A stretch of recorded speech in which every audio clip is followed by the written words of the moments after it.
तरह से अगर सभी लोग प्यार करके पाकिस्तान से भागते हुए चले आएंगे या यहाँ से वहां, तो वहां के लोग तो नहीं एक्सेप्ट करते हैं। वहां तो बॉर्डर पे पता ही किस तरह से ये चली आई और यहाँ तक पहुंच भी गई हैं और उसको बहुत ही ज्यादा ट्रेंडिंग किया जा रहा है। सुरक्षा के माध्यम से देखा जाए तो हमारे भारत में इस तरह से लोग, अगर आज एक सीमा आई है, कल कोई और आएगा, परसों कोई और आएगा, कुछ भी अगर प्रकरण, कोई भी दुर्घटना घटती है तो उसका जिम्मेदार कौन होगा? नमस्कार, कैमरामैन विराट के साथ मैं संदीप मिश्रा, आप देख रहे हैं खबर यूपी बिहार। आज हमें गोंडा जिले के क्षेत्रीय मंत्री वंदना गुप्ता जी के यहाँ, आज इनसे कुछ बातें करेंगे जो ट्रेंड में काफी मुद्दे चल रहे हैं। अभी आप देख रहे हैं सीमा हैदर और सचिन का, आप देख रहे हैं एसडीएम ज्योति मौर्य और आलोक मौर्य, इन्हीं सभी बातों पे चर्चा करेंगे कि वंदना जी की क्या राय है। आपका स्वागत है। धन्यवाद। आपसे सबसे पहला सवाल कि जो सीमा हैदर आई है इंडिया, इनके लिए क्या कहना चाहेंगे? देखिए, सीमा हैदर जो आई हैं, भारत में उनका स्वागत है, स्वागत कर भी लिया गया, सचिन के माध्यम से वो आई हैं। वो भारत की नागरिकता प्राप्त करें, अच्छी बात है। वो हमारे हिंदू धर्म को अपनाएं, हमारी भारतीय एकता को आगे बढ़ाएं, बहुत अच्छा है।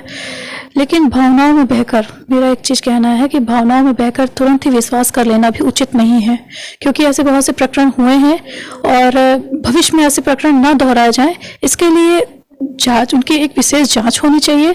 जांच के बाद उनको भारत की नागरिकता देनी चाहिए, उनके बच्चों को नागरिकता मिलनी चाहिए, जिससे हमारा ही भारत, हमारे ही लोगों के बीच में कहीं ना कहीं मजबूती होगी। वो तो सही बात है आपकी, लेकिन इतना जल्दी पाकिस्तान से दुबई, दुबई से नेपाल, नेपाल से इंडिया, तो ऐसा कहीं ना कहीं कुछ तो जरूर संशय हो रही है।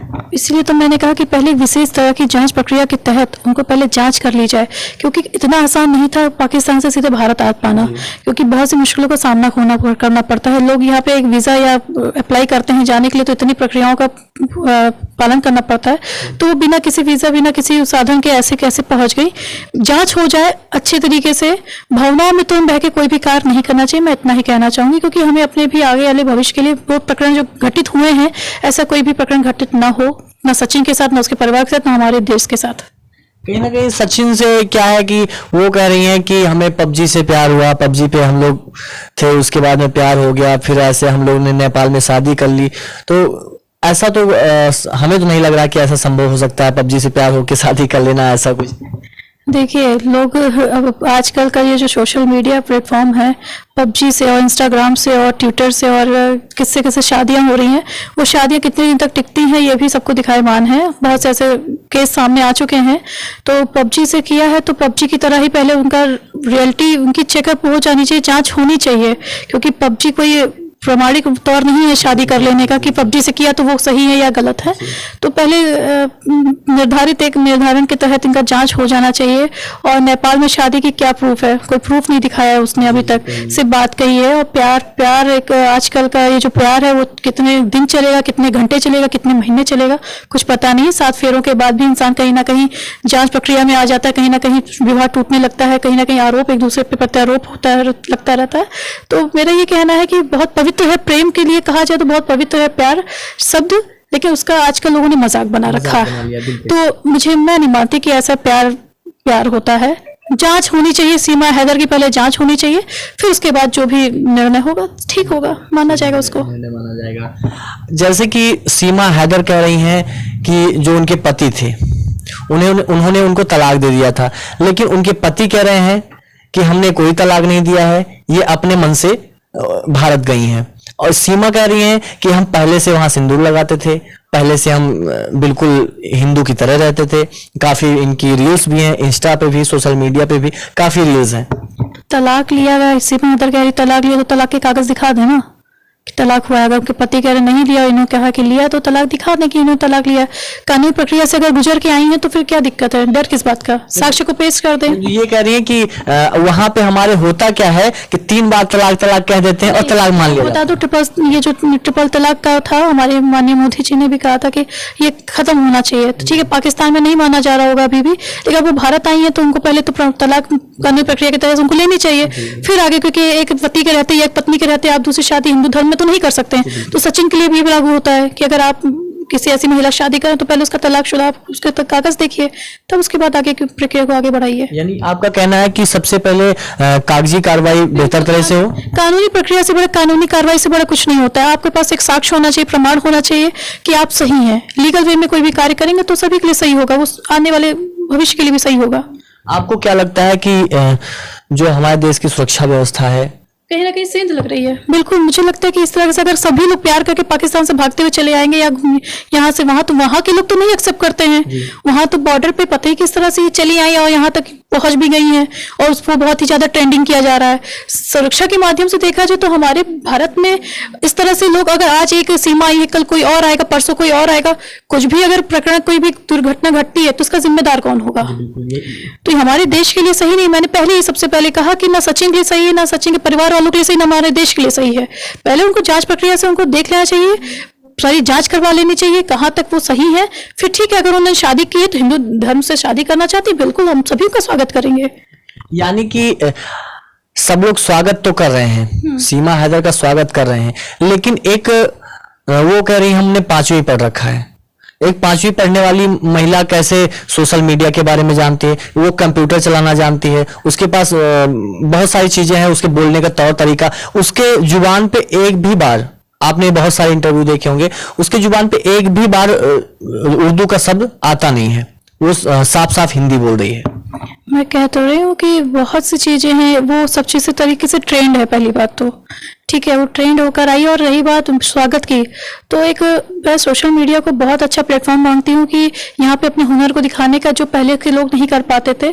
आजकल लोग दिखावे के चक्कर में इतना स्वागत सम्मान और ये करने लगते, जो सही तरीके से करना चाहिए उसका नहीं करेंगे, लेकिन दिखाना कि आई वहां से भाग के आई तो यहाँ उसने अपनाया, वो अपने आप को ट्रेंडिंग करने के लिए, यूट्यूबर्स लोग ट्रेंडिंग करने के लिए, अपने व्यूज को बढ़ाने के लिए ऐसा करते हैं कि स्वागत और समारोह करने लगते हैं, भावनाओं में बह जाते हैं। यही शायद भूल हमेशा की है भारत ने, और भारत के वासियों ने कुछ भूल ऐसी की है जिसका परिणाम हमेशा भुगतना पड़ा है। तो ऐसा आगे ना हो, इससे छोटी छोटी चीजों से लोग इग्नोर कर देते हैं, लेकिन ये इग्नोर करने वाली चीज नहीं है। बहुत ही गंभीर विषय है कि उसको सब कुछ आता है। मैंने भी उसका 1-2 इंटरव्यू देखा है कि जिस तरह से वो बिल्कुल प्रोफेशनली बात करती है, जिस तरह से प्रोफेशनली वो बोलती है, और हर चीज वो किस तरह से जो भी उसका इंटरव्यू लेने जा रहा है, किसी भी क्वेश्चन में वो फंस नहीं रही है। ये तो बहुत ही सोचने वाली बात है कि जो 5वीं पढ़ी है, वो भी पाकिस्तान की पढ़ी हुई है, उसको पूरी तरीके से सब कुछ एकदम वो परफेक्टली वो कैसे आंसर दे रही है। तो कहीं ना कहीं सोचने वाली बात तो है ही है। सबसे पहली बात, अगर देखी जाए, अगर निकाला जाए, तो उसका जो आइडेंटिटी प्रूफ है उसमें 2002 है डेट ऑफ बर्थ, लेकिन वो अपने आप को सबसे पहले आने से पहले ही इंटरव्यू में उसने बताया मैं 27 साल की हूँ, और जो उसका प्रूफ है उसमें 2002 है। बहुत सी चीजें हैं, एक बात पे नहीं। अगर आप उसके पूरे इंटरव्यू को देखेंगे, शुरू से लेके आज तक का उसने जो इंटरव्यू दिया उसको आप देखेंगे तो बहुत ही ज्यादा वो शक के दायरे में आ रही है। और सचिन, मैं तो कहती हूँ कि सचिन की भी जांच होनी चाहिए, सचिन को भी एक बार उससे भी सारी तरीके से पूछताछ होनी चाहिए कि आखिर कैसे, किस तरह से, कब, कहाँ वो मिले, और पबजी से किस तरह से, क्योंकि शादी हुई है नेपाल में तो कुछ तो प्रमाण होगा, तो प्रमाण सचिन से भी मांगना चाहिए। एक, क्योंकि ताली हाथ से नहीं बसती है, और जांच प्रक्रिया में कभी एक व्यक्ति को ही घेरे में नहीं रखना चाहिए, दोनों व्यक्तियों को घेरे में रखना चाहिए और दोनों से जांच और पड़ताल करनी चाहिए। क्योंकि हम किसी एक वो पाकिस्तान से आई तो हम उस पर शक करें और ये हमारे, तो देखिए कुछ भी हो सकता है। तो हमें लगता है कि दोनों से अच्छे से जांच होनी चाहिए, पूछना चाहिए। आपने कहा दोनों की जांच होनी चाहिए, क्या आपको क्या लगता है कि ऐसा भी हो सकता है कि कहीं सचिन का भी हाथ हो, ऐसा कुछ भी?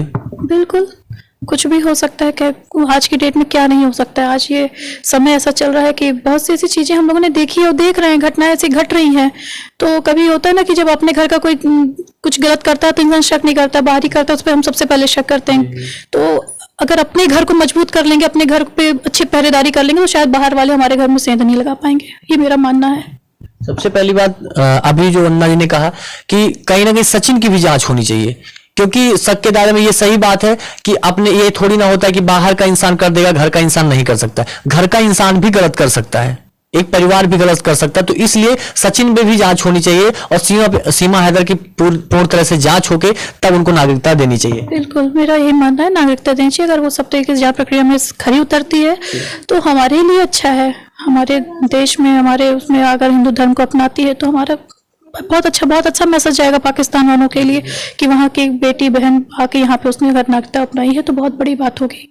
आपसे एक आखिरी सवाल कि सीमा हैदर कह रही है हमको जेल में डाल दीजिए, लेकिन हमको पाकिस्तान मत भेजिए। पाकिस्तान के कुछ चैनलों पे चल रहा है और बहुत वहां पे ट्रोल किया जा रहा है कि अगर सीमा हैदर यहाँ आई तो उसे काट दिया जाएगा, फांसी देके यहाँ पत्थर मारा जाएगा, बहुत सारी चीजें ऐसी हैं। वो सीमा हैदर के हमारे पाकिस्तान में हमारे जो हिंदू भाई बहन रहते हैं उनके साथ कितना अच्छा व्यवहार कर रहा है पाकिस्तान, तो सीमा हैदर के साथ क्या करेगा, ये तो कुछ कहने बात नहीं। कश्मीर फाइल्स आपने देखा होगा, तो हमारे हिंदू भाई बहनों के साथ पाकिस्तान में क्या किया गया है, हमारे मंदिरों के साथ कितना दुर्व्यवहार करते हैं। तो वो यहाँ आई है और जाहिर सी बात है, हो सकता है कि ये भी कोई चाल हो उनकी कि यहाँ आएगी तो ऐसा कर देंगे वैसा कर देंगे, हो सकता है उन्होंने ही भेजा हो या कुछ भी हो, वो तो भविष्य के गर्भ में है। जांच हो, उनको भेजा ही क्यों जाएगा, अगर वो सही निकलती हैं, अगर उनके जाने की इच्छा हो कि जैसे वो भाग के यहाँ आई है, हो सकता है कल को वो पाकिस्तान फिर भाग के चली जाए, हो सकता है किसी मकसद के तहत आई हो, मकसद पूरा होते ही चली जाए। तो हम कैसे इसमें कह सकते हैं, जब वो बिना किसी साधन के यहाँ तक पहुंच गई और अब क्या है प्रमाण की वो या किस उसने कुछ ऐसा तो कहा नहीं कि वो कभी जाएगी नहीं, और जेल में डाल देने से कोई इसका निस्तारण नहीं होने वाला है। ये सोचिए कि एक गदर आई थी और दूसरी गदर आने वाली है, लेकिन तीसरी गदर बीच में आ गई। ये गदर नहीं है। देखिए उस गदर में जो पिक्चर थी, अगर उसको आप देखेंगे तो उसमें सकीना छूट गई थी परिवार से, और ये हमारे भारत की महानता है कि हमारे यहाँ कभी किसी के साथ दुर्व्यवहार नहीं किया जाता है। एक लड़की के छूट जाने पे सनी देओल ने उसको मदद की थी, उसको साथ रखा था, उसके बाद धोखे से उसको बुला लिया गया था, लेकिन यहाँ पे सकीना छूटी नहीं है, यहाँ पे सीमा हैदर भाग के आई हैं। जी। ठीक है, और तो ये गदर नहीं, इसको गदर से तुलना ना किया जाए, मेरा तो ये मानना है, क्योंकि वास्तव में उसमें एक प्रेम दिखाया गया था, और एक प्रेम को, रिश्ते को कैसे निभाया जाता है, उसके लिए कैसे जान की बाजी लगा दी, तो वो एक अलग चीज है। रियल लाइफ और रियल लाइफ में बहुत बिल्कुल मैं ये रियल लाइफ और रियल लाइफ में बहुत अंतर होता है। यहाँ पे तो पल भर में प्यार हो जाएगा, पल भर में टूट जाएगा, पल भर में तलाक हो जाता है। तो मैं इन सबको फेवर नहीं करती हूँ, और मैं गदर से और इनके सीमा और सचिन के लाइफ स्टोरी को भी मैं कंपेयर नहीं करना चाहूंगी। मुझे नहीं लगता कि ऐसा करना चाहिए। अभी वंदना जी ने बताया कि सबसे पहले पूरी तरह से जांच होनी चाहिए, जांच होने के बाद में नागरिकता देनी चाहिए, और जो लोग काफी कह रहे हैं कि एक गदर गई, दूसरी गदर के बीच में तीसरी गदर आ गई, तो ऐसा सही बात है, रियल लाइफ और रियल लाइफ में कभी कंपेयर नहीं करना चाहिए।